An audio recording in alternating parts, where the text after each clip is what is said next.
자, 오늘이 스승의 날입니다. 가르쳐주신 은혜에 대한 감사함은 표현해야 하겠는데 대체 어느 선에서 감사의 마음을 전해야 하는지 고민하시는 분들이 많은데요. 청탁금지법, 이른바 김영란법에 걸리지 않을까 고민하시는 분들을 위해서 준비했습니다. 이 시간에 명확하게 짚어드리도록 하겠습니다. 자, 아이들이나 학부모 입장에서 참 고민이 많이 될 것 같아요. 예전에는 뭐 카네이션 선생님께 달아드리고 스승의 날 노래 불러드리고 작은 선물도 좀 챙겨드리고 했던 기억이 나는데 2016년 9월부터 청탁금지법, 그러니까 이른바 김영란법이라고 불리는 청탁금지법이 시행되면서 뭐 꽃을 드리는 것도 선물을 드리는 것도 참 조심스러워졌습니다. 국민권익위원회가 이 법에 지금 유권 해석을 많이 내놓고 있는데 이 국민권익위원회 홈페이지를 보면 아직도 스승에게 이 카네이션 드려도 되는지, 얼마짜리 선물까지는 괜찮은 건지, 선물 자체가 되긴 하는 건지, 이런 문의가 아직도 많이 올라오고 있다고 해요. 그러니까 하지만 이제 요즘 많이 알고 계시는 게 카네이션 주면 이제 내 자식을 잘 봐달라, 이런 청탁의 의미가 되기 때문에 안 된다, 이런 유권 해석은 알고 계시거든요. 그래서 저희가 뭐 화면도 준비해봤는데 아예 꽃을 못 드리니까 자신의 자녀를 뭐 어린이집이나 유치원에 다니는 자녀를 아예 꽃처럼 이렇게 변장을 시키는 부모님까지 있다고 해요. 네. 그래서 그러니까 꽃을 못 드릴 바에는 그냥 우리 애가 저렇게 꽃이 되면 귀엽네요. 어떨까, 이렇게 생각하시는 부모님이 계신 것 같아요. 그러니까 아예 뭐 뒷말이 나오지 않게 이제 저렇게 하시는 분도 있고, 아예 뭐 초등학교 이상 학교들은 선물 받았다는 뒷말이 나오는 게 두려워서 아예 재량 휴업을 택하는 학교도 많다고 하는데요. 뭐 법이 시행된 지 뭐 3년 가까이 돼가지만 이 법과 현장 사이의 간격이 아직 좀 멀어서 혼란이 많은 것 같습니다. 아유, 너무 귀엽네요. 지금 보니까 토끼만 선생님 뭐 감사합니다라는 글이 써 있는 것 같은데 저 정도면은 괜찮지 않나요? 변호사님? 사실 그 청탁금지법에서 금지하는 것이 금품을 수수하는 행위잖아요. 네. 근데 본인이 꽃으로 변장을 해서 기쁨을 드리겠다, 이것까지 제재하기는 어려울 것 같고요. 예. 청탁금지법에서는 사실 직무 관련성이 인정이 된다 하더라도 사교 의례 목적에서는 예외를 또 허용하고 있습니다. 그게 3만 원 이하의 식사나 5만 원 이하의 선물인데요. 네.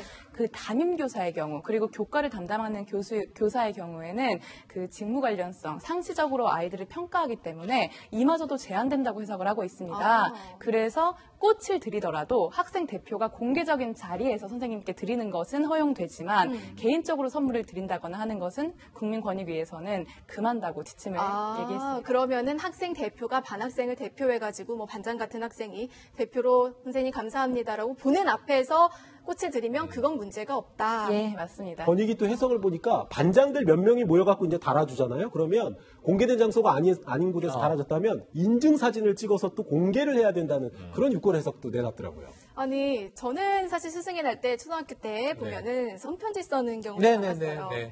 뭐 위원님도 그렇게 했을 것 같은데. 저희도 손편지 세대죠. 네. 그런데 이제 그게 다시 부활하고 있다. 어찌 보면 아날로그 감성, 전 손편지 좋은 것 같아요. 그러니까 아예 손편지는 문제가 없지 않나? 이거는 뭐 비용이 들어가는 게 아니라 노력이, 성의가 들어가는 거죠. 그래서 손편지가 다시 유행이고요. 손편지를 많은 학생들이 선생님께 전달하고 아예 이렇게 하는 경우가 많다고 합니다. 학급에 학생 대표가 자, 손편지들 다 썼어? 그러면 걷어요. 네.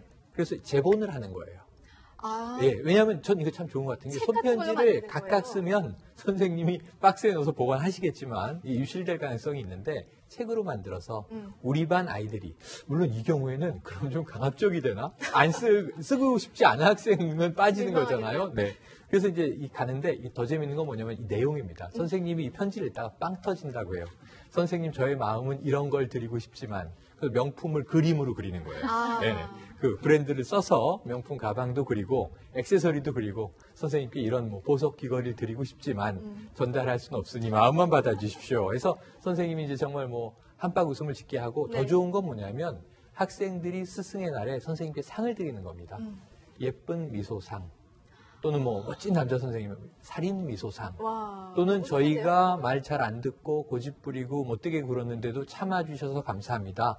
참을 인상, 이런 걸 드린다고 해요. 그래서 선생님은 굉장히 이럴 때는 가르침 보람이 있다 해서 학생들이 손편지나 상을 드리는 것 좋은 모습인 것 같은데, 손편지도 안 된다고 광주 일선 학교에 소문이 쫙 나서 손편지도 안 되는 거야. 그런데 부랴부랴 교육청에서 손편지 금지는 잘못된 오보입니다. 이렇게 바로 잡아서 손편지는 가능합니다. 네, 가능합니다. 이런 반도 있지 않을까 싶어요. 그러니까 마이크 같은 거를 사가지고 스승의 은혜 노래를 부르면서 또 칠판에다가는 쫙 분필로 선생님 감사합니다 써놓고요. 저희 때는 그런 학생들도 있었거든요. 그건 혹시 문제가 되나요? 그거 뭐 500원씩 1000원씩 모아서 이제 케이크 싸서 네. 촛불 부는 세레머니 하는 일종의 작은 파티를 하는 건데요. 스승의 날을 맞아서. 그런데 국민권익위 관계자 해석에 따르면 그런 감사의 마음을 전하는 케이크 세레머니, 촛불 세레머니는 해도 된다고 합니다. 그런데 이 케이크를 세레머니가 끝난 다음에 선생님에게 드리거나 선생님과 같이 나눠 먹으면 안 된대요. 선생님은 먹으면 안 되는 거예요? 네, 이게 왜 그렇게 되냐면 만약에 선생님이 이 케이크를 나눠 먹으면 선물로 간주돼서 선생님이 징계나 과태료 처분을 받을 수 있기 때문에 학생들끼리만 나눠 먹어야 된다는 유권 해석을 내놨는데요. 그러니까 정작 축하를 받아야 될 분은 케이크 맛도 못 보는 케이크 파티를 해야 되는 겁니다.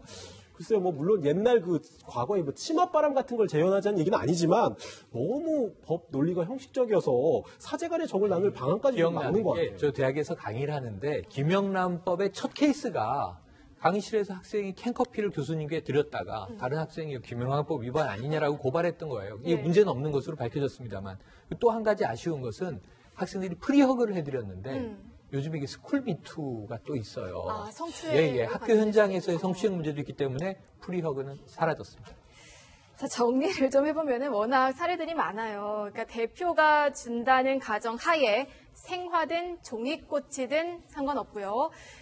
일단 촌편지는 되고요. 케이크는 선생님이 먹으면 안 된다. 이거죠. 파티하는 것은 좋습니다. 그런데 선생님께 드리거나 그 같이 선생님과 함께 드시는 것은 뭐 사실 말씀드리기가 좀 애매하네요. 왜냐하면은 청탁금지법 상에서도 사회상규상 허용되는 범위가 있거든요. 그런데 유독 아이들에 대한 상시 평가를 담당하는 선생님에 대해서는 네. 조금 더 제한적으로 엄격하게 지침을 내리고 있습니다. 결국 이런 까다로운 조건이요. 학생 그리고 선생님이라는 아주 특수한 관계, 그러니까 직무 연관성이 있기 때문인데 그렇다면 팀장님 만약에 지금 현재 날 가르치지 않은 다른 선생님에게 뭐 꽃을 주거나 뭐 케이크를 선물하거나 하는 것도 문제가 되나요? 혹시? 그렇진 않습니다. 보면은 지금 담임이 아니고 전 담임한테 대해서 5만 원 이하 선물은 가능한데 네. 그 전 담임이 혹시 뭐 중학교 같은 경우에 영어 선생이나 수학 선생으로 다 가르치면 안 돼요. 그러니까 지무가 없어야 돼. 또 하나 그리고 그 가르쳤던 선생이 다른 학교로 전보가 됐어.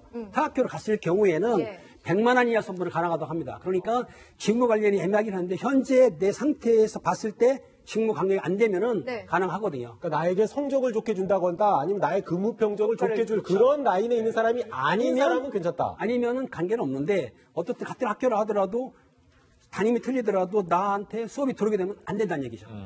어렵네요. 어려운 청탁금지법이 만들어지면서 사실 문제의식 없이 넘기던 그런 관행이 도덕적으로 변화된 면이 분명히 있기 때문에 긍정적일 수도 있겠지만 여전히 기준이 좀 애매해서 혼란은 여전한 것 같습니다.